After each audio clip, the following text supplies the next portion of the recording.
পঞ্চায়তত কাৰণ কেইবামাহ পিছত নিৰ্বাচন হৈ আছে কিছুমান বিশেষ কাৰণত নিৰ্বাচন পিছুৱাব লগা আমি সকলোৱে জানো যথেষ্ট আগ্ৰহেৰে ৰাইজ মানে আশা পাতি আছে যাতে ক্ষমতাৰ বিকেন্দ্ৰীকৰণৰ যিটো মূল মানে আমাৰ উদ্দেশ্য সেই উদ্দেশ্য যাতে সফল হওক ক্ষমতা ৰাইজৰ হাতলৈ আহক গতিকে পঞ্চায়ত ৰাজ ব্যৱস্থাই সুফল ল'ব সেয়েহে কিছু পলমকৈ হ'লেও ভাৰতীয় জনতা পাৰ্টীৰ সম্পূৰ্ণ তৎপৰতাৰে আমি নিৰ্বাচনত অৱতীৰ্ণ হৈছোঁ আৰু যোৱা 5 বছৰত হিমন্ত বিশ্ব শৰ্মা নেতৃত্বাধীন মিত্ৰজোঁট চৰকাৰখনে যিমানবোৰ কাম কৰিছে সেই কামৰ প্ৰতি ৰাইজৰ সমৰ্থন আছে ইতিমধ্যে বিভিন্ন পৰ্যায়ত আমি সেই সমৰ্থন দেখা পাইছোঁ সিদিনা হৈ যোৱা ৰাভা হাছঙৰ নিৰ্বাচনৰে হওক বা তাৰ আগত হৈ যোৱা 5টা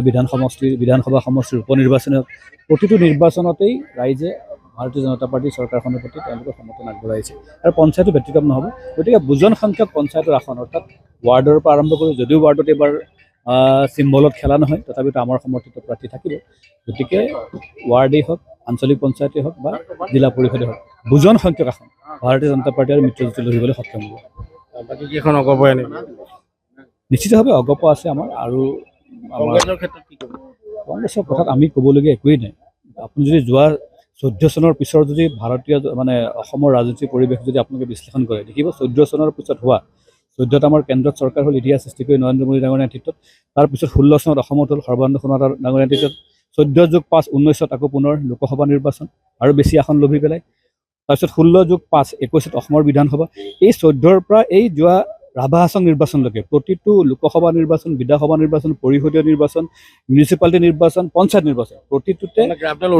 ঊৰ্ধ্বগামী হৈ আছে আৰু এইটো কেৱল মুখৰ কথাত হোৱাকৈ নাই বা আমাৰ চলাহী কথাত হোৱাকৈ নাই নিশ্চিতভাৱে এইখন চৰকাৰে কাম কৰিছে কেন্দ্ৰীয় চৰকাৰে হওক বা অসম চৰকাৰে হওক দুয়োখন চৰকাৰে যি ধৰণে জনসাধাৰণৰ ওচৰত থাকি জনসাধাৰণৰ সমস্যাবিলাক উপলব্ধি কৰি সেই সমস্যাবিলাক সমাধানৰ বাস্তৱসন্মত ৰূপ লৈছে পদক্ষেপ গ্ৰহণ কৰিছে সেই পদক্ষেপসমূহে সুফল লভিছে আৰু তাৰ সুফল জনসাধাৰণে পাবলৈ সক্ষম হৈছে তাৰ সুবাদতে জনসাধাৰণে আমাৰ প্ৰতি সমৰ্থন পৰ্যায়ক্ৰমে বৃদ্ধি হৈছে আৰু পঞ্চায়ত নিৰ্বাচনত তাত পূৰ্ণ বহিঃপ্ৰকাশ ঘটিব আৰু 26 চনত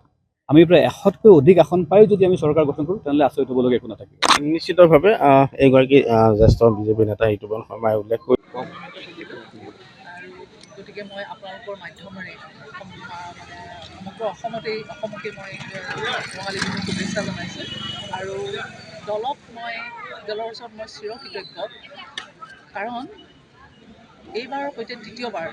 তৃতীয়বাৰলৈ মোক পৰ্বতীয়া জিলা পৰিষদ হিচাপে তেখেতসকলে মোক টিকেট প্ৰদান কৰিছে আৰু মই যোৱাবাৰ জিকি মই ৰাইজৰ সেৱাত মই ব্ৰতী হৈ আছিলোঁ পুনৰবাৰ আকৌ মোক তেখেতসকলে ইয়ালৈ পঠিয়াইছে আৰু সেইকাৰণে মই প্ৰথমতে ধন্যবাদ জ্ঞাপন কৰিছোঁ আমাৰ সভাপতি মহোদয় দিলীপ শইকীয়া মহোদয় আৰু অসমৰ মাননীয় মুখ্যমন্ত্ৰী হিমন্ত বিশ্ব শৰ্মা ডাঙৰীয়া আৰু তেখেতে মোৰ ওপৰত বিশ্বাস ৰখাৰ বাবে গতিকে অনাগত দিনত মই যিমান পাৰোঁ সিমান কষ্ট কৰি পেলাই ৰাইজৰ মাজত সোমাই বিপুল ভোটত যাবলৈ চেষ্টা কৰিম আপুনি দুবাৰকৈ জিলা পৰিষদ জিকিলে আপোনাৰতো পৰিষদত কাম কৰিবলগীয়াতো একোৱেই নাই চাগে এইবাৰ আপুনি কি কাম কৰিম বুলি ৰাইজৰ মাজত ইতিমধ্যে শেষ হৈছে এবাৰ জিকিছোঁ আৰু এইবাৰ মই প্ৰাৰ্থিত্ব পাইছে আগবঢ়াইছোঁ আৰু যি কাম আজি উন্নয়নৰ বাকী থাকিল জানো বাকী আছে নেকি বাকী বুলি কথা নাই তেনেকুৱা যিখিনি আপোনালোকে দেখুৱাই দিব ৰাইজে দেখুৱাই দিব এনেকুৱাতো নহয় যে সকলোখিনি হৈ গৈছে কিবা থাকিব পাৰে আপোনালোকে যিখিনি দেখুৱাই দিব আপোনালোকৰ ওপৰতেই সেইখিনি মানে ডিপেণ্ড কৰিব গতিকে আমি কৰিবলৈ চেষ্টা কৰিম আৰু ৰাজ্য চৰকাৰেও আজি আপোনালোকে নিজেই দেখিছে নৰেন্দ্ৰ মোদী ডাঙৰীয়াই গোটেই সমগ্ৰ ভাৰতবৰ্ষখনক কেনেকুৱা উন্নয়নৰ দিশত আগবঢ়াই লৈ গৈছে মাননীয় মুখ্যমন্ত্ৰী মহোদয়ে আজি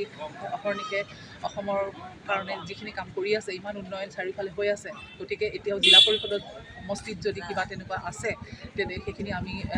জানি লৈ আমাক জনাব আমি পৰৱৰ্তী সময়ত সেইখিনি কৰিবলৈ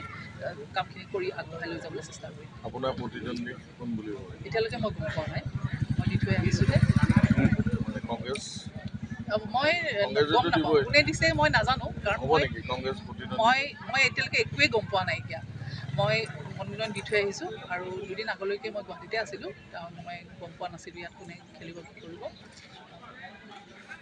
যিকোনো খবৰৰ বাবে যোগাযোগ কৰক 7099017330 লগতে 7099017110 নম্বৰত